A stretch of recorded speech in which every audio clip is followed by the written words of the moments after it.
Daf Yomi, Tractate Bava, page 105b.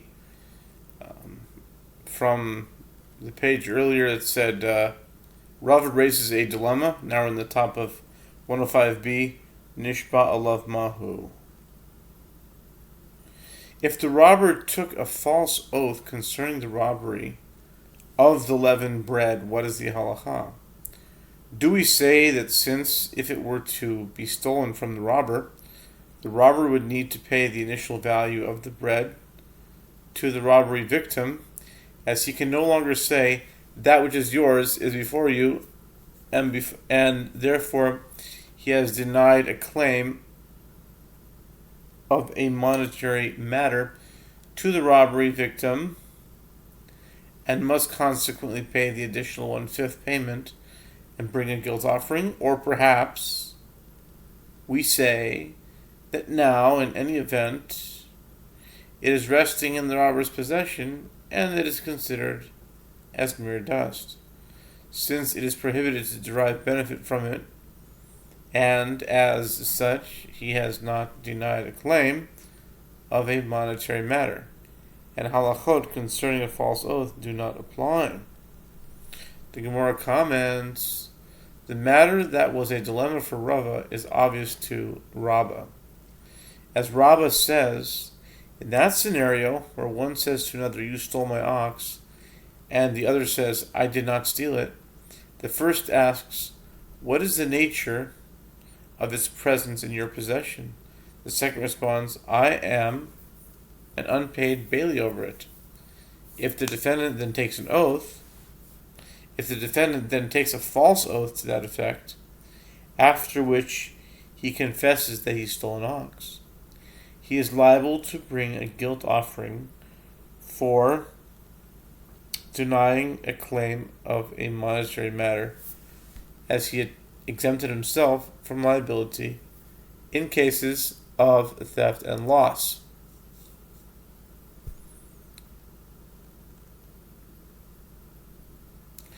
If he responds instead, I am a paid bailee over it, and takes a false oath to that effect, after which he confesses that he stole the ox, he is liable to bring a guilt offering for denying a claim of a monetary matter, as he exempted himself from liability in cases of breakage and death.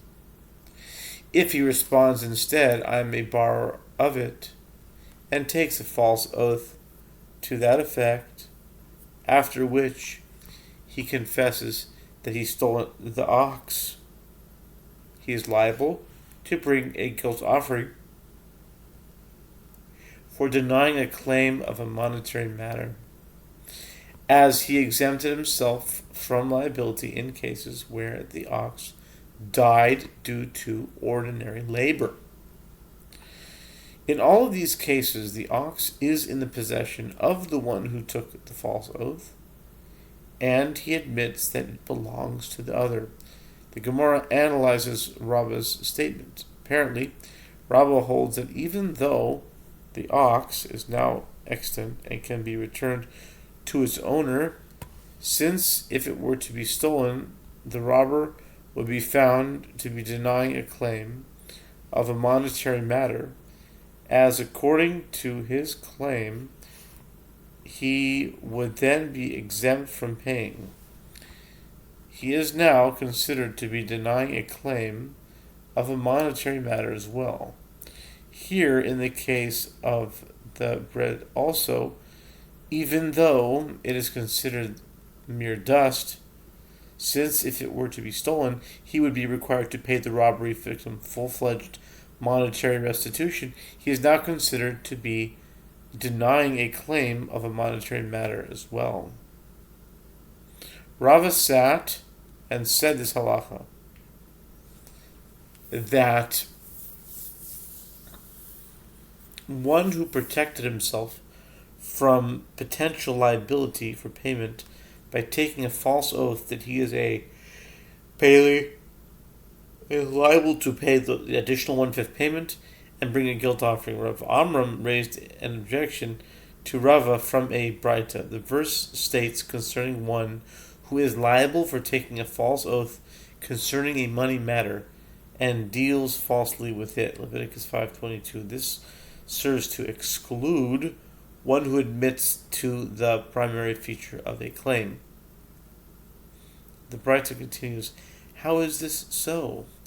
If it's a scenario where one says to another, you stole my ox, and the latter says, I did not steal it, the first asks, what is the nature of its presence in your possession?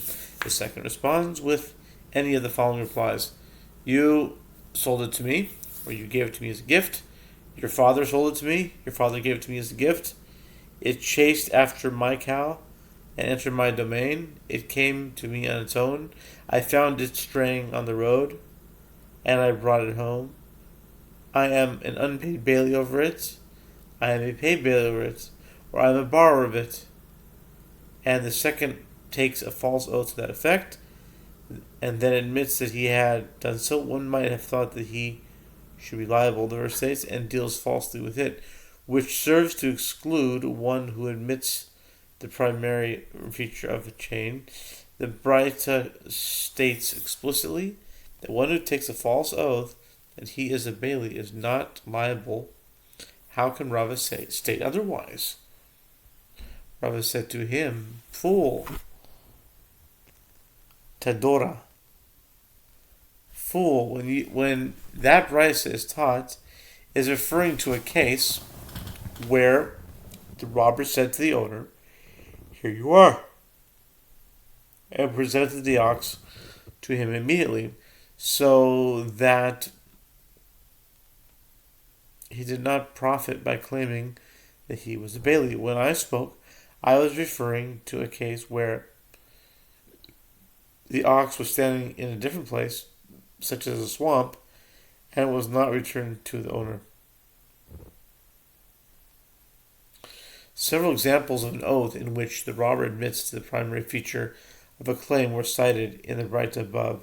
The Gemara analyzes some of these examples. When the robber says, you sold the ox to me, he has asserted that it belongs to him. What is the admission to the primary feature of the claim here? The Gemara explains, no, it is necessary to teach this in a case where he said to him, you sold the animal to me, but I did not give you the money. Take your ox and go. When the robber says, you gave it to me, or your father gave it to me, he has asserted that it belongs to him. So what admission to the primary feature of the claim is here? The Gemara explains, it is a case where he said to him,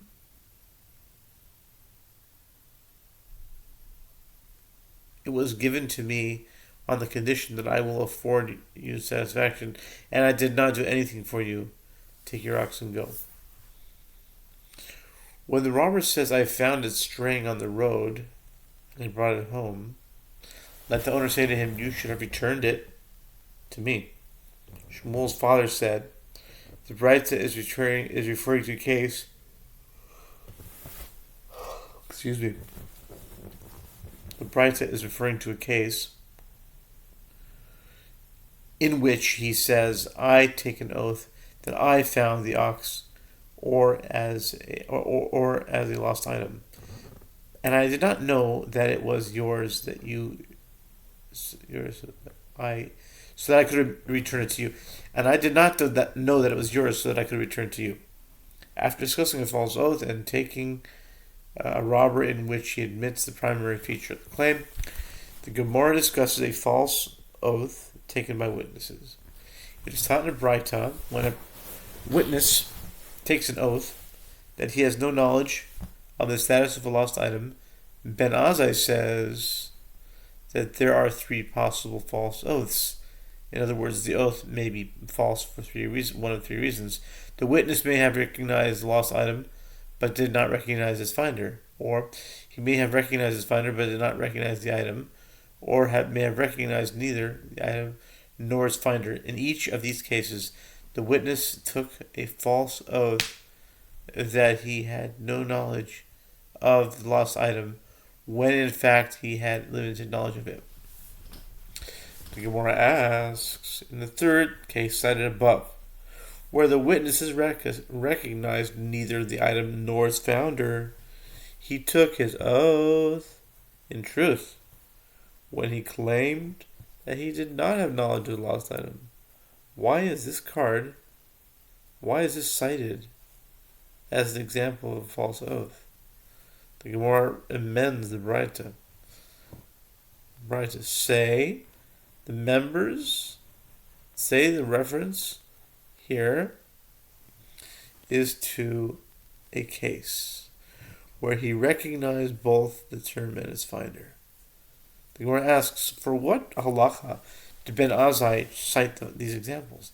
Ben Ami said that Rav Huna says they were cited to teach that there is an exemption in these cases from bringing an offering for taking false oath of testimony. And Shmuel says that these examples were cited to teach that the witness incurs liability to bring offering in these cases.